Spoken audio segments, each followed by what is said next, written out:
할렐루야.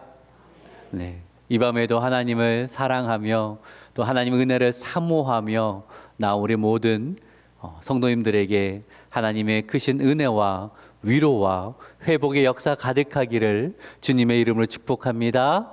아멘. 이제 좀 시원하시죠? 지난 여름 얼마나 뜨거운지 모릅니다. 열대야, 폭염, 연일 기록을 갱신하고 어떻게 더운지, 그쵸? 참 더운 그 지난 여름이 지나가고 이제는 좀 아침 저녁으로 그래서 선선한 바람이 부는 것 같아요. 그래서 많이들 그렇게 말씀하시더라고요. 이제 좀 살 것 같습니다. 이제 좀 살 것 같습니다. 참 뜨거운 날씨였는데 지난 여름 우리 동산교회 주일학교 참 뜨거웠습니다. 알고 계십니까?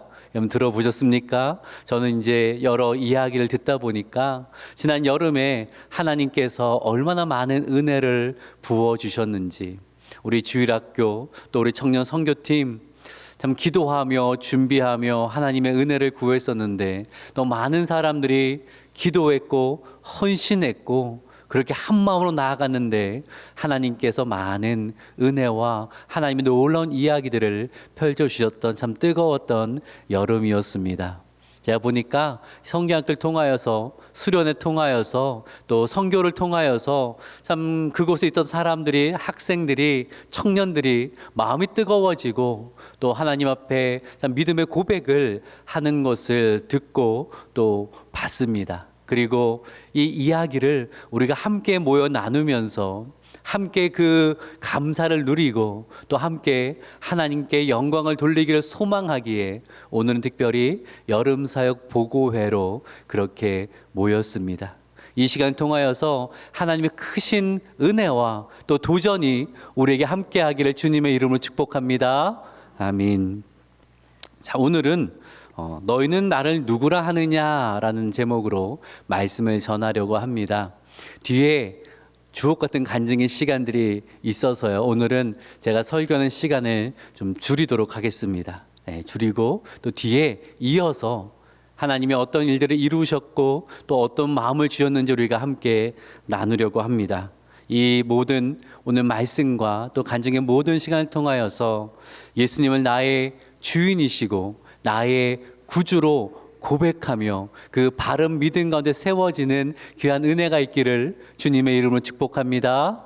아멘. 자, 오늘 본문 13절 같이 한번 읽어봅시다. 13절 읽겠습니다. 시작. 가이사랴 지방에 이르러 제자들에게 물어 이르시되 사람들이 인자를 누구라 하느냐. 자, 예수님이 제자들과 함께 빌립보 가이사랴 좀 더 그 명칭대로 순서대로 하면 가이사랴 빌립보에 이르게 되었습니다. 이 가이사랴 빌립보라는 명칭을 밝히는 이유가 있습니다. 예수님께서 잘 아시는 것처럼 제자들에게 너희는 나를 누구라 하느냐, 사람들은 나를 누구라 하느냐라고 물어보신 이 장소는 참 의미 있는 장소고 예수님께서 의도적으로 이곳에서 이 질문을 하셨다라고 생각을 합니다. 이 성읍은요, 가이사랴 빌립보라는 성읍은 가이사 아구스토가 헤롯 대왕에게 하사한 성읍이었습니다. 헤롯 대왕은 이를 기념하기 위하여서 황제를 위하여서 대리색으로 큰 흰 신전을 만들어서 또 황제에게 바친 그러한 도시입니다. 황제 신전이 있는 도시고요. 그리고 나서 헤롯 대왕 이후에 그 지역을 다스리게 된 헤롯 빌립이, 그의 아들 헤롯 빌립이 대규모 확장 사업을 벌이고 그리고 나서 이 그 성읍을 로마 황제의 이름과 자신의 이름을 따서 가이사랴 빌립보 이렇게 부르게 되었다라는 거죠. 또 가이사랴 빌립보라는 이름이 붙여지기 전에는 이 성읍의 이름은 파네이아스입니다. 파네이아스.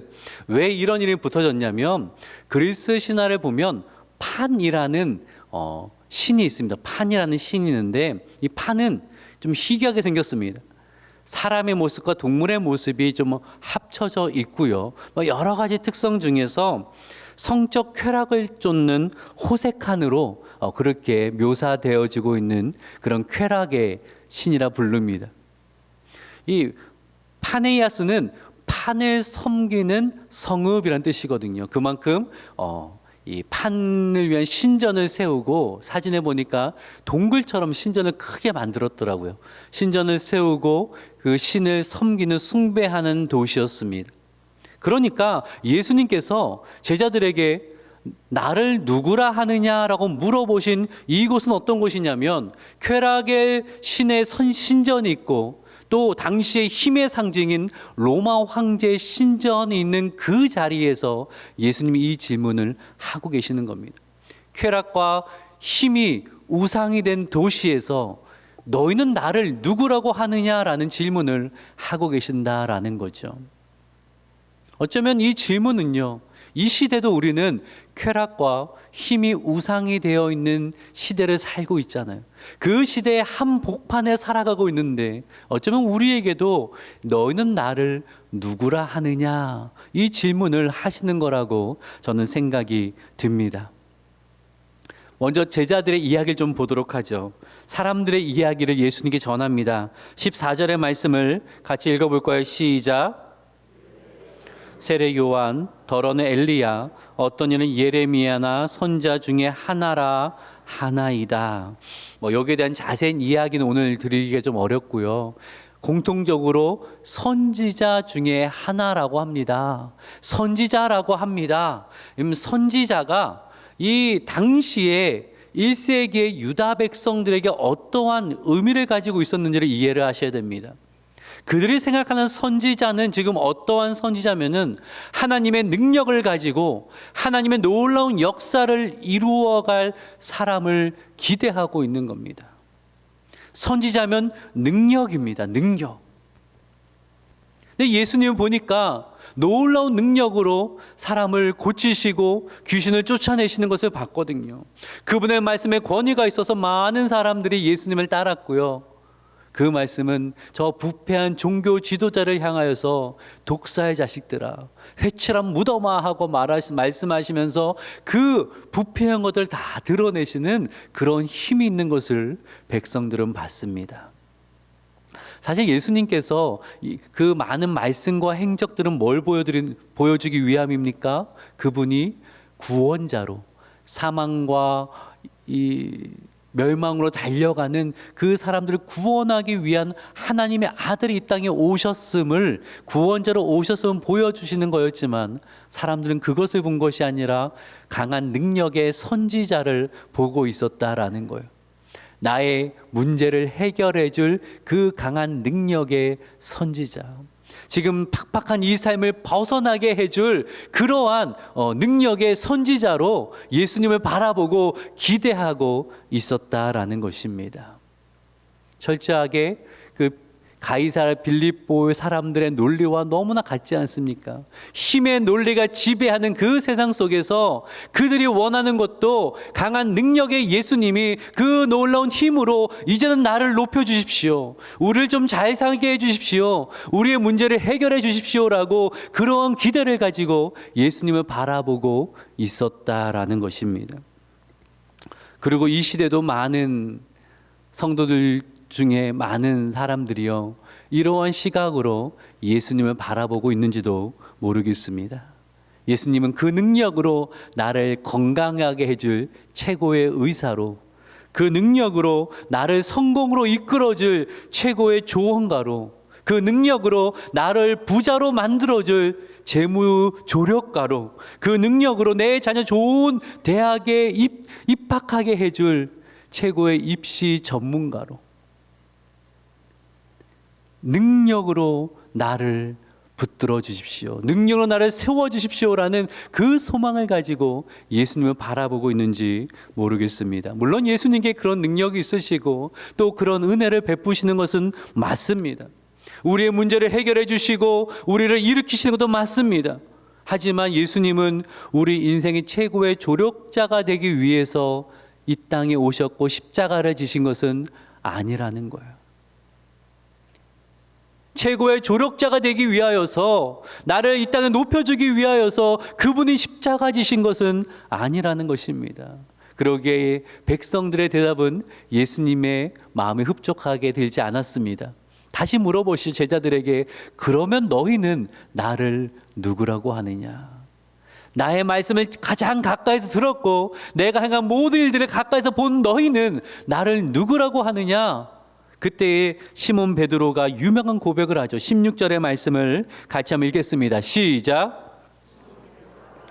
주는 그리스도시요 살아계신 하나님의 아들이시니다. 아멘. 이 고백을 듣기를 원했던 겁니다. 예수님은 주이십니다. 우리의 그리스도이십니다. 살아계신 하나님의 아들이십니다. 주가 되십니다. 나의 주인 되십니다. 나의 구원자가 되십니다. 예수님은요, 나의 주가 되기 위해서, 나의 구원자가 되기 위해서 하나님의 아들이 이 땅에 오셨고 십자가를 지셨음을 우리는 기억해야 된다라는 거예요. 우리의 삶의 모든 영역에서 이 고백을 우리 주님은 듣기를 원하시는 겁니다. 누가 너의 주인이냐? 예수님, 내 인생의 주인은 당신입니다. 내 가정의 주인은 당신입니다. 내 자녀의 주인은 당신입니다. 내 일터의 주인은 당신입니다. 나의 구원자이시며 나의 주인 되십니다라는 이 고백을 듣기를 원하신다라는 거예요. 그런데 많은 사람들의 기도는요, 주로 다른 쪽으로 포커스를 맞추고 있습니다. 예수님, 당신은 나를 위해 뭘 해줄 수 있습니까? 내가 이만큼 예배를 드렸는데, 내가 이만큼 봉사를 했는데 당신은 나를 위해 무엇을 해줄 수가 있습니까? 이 기도가 참 많아지고 있는 것 같습니다. 하지만 우리에게 먼저 듣기를 원하시는 것은 주님, 나의 주인이신 예수님, 내가 당신을 위해 무엇을 해야 할까요? 무엇을 해야 할까요? 내가 나의 주인 되신 주님을 위하여서 나는 가정에서 어떻게 해야 될까요? 나는 학교에서 어떻게 해야 될까요? 나는 일터에서 어떻게 해야 할까요? 이 기도와 이 고백이 우리에게 있기를 원하신다라는 것입니다. 우리가 여름 사역 보고회로 모였습니다. 듣다 보면 참 열심히 잘했다, 수고했다, 기특하다라는 그러한 생각이 드시겠지만 먼저 고백되어야 되는 것은 예수가 우리의 주인 되십니다. 이 교회의 주인 되십니다. 이 모든 것을 우리를 통하여 행하여 주셨습니다. 그 고백이 우리에게 있어야 한다라는 거예요. 지난 여름에 잘했다 박수치고 격려하고 끝나는 것이 아니라 지난 여름에 경험했던 것은 예수가 나의 주가 되시고 우리의 그리스도가 되시며 하나님의 영광을 위해 살았던 그 뜨거웠던 마음이 식지 아니하고 우리의 삶 가운데서 그렇게 살게 하여 주시옵소서. 이 고백이 우리에게 있어야 한다라는 거죠. 이어지는 귀한 간증을 통하여서 함께 다시 고백하기를 원합니다. 그렇습니다. 우리 자녀의 주인은 예수님입니다. 우리의 인생의 주인은 예수님입니다. 동산교회 주인은 예수님이십니다. 만유의 주인은 예수님이십니다.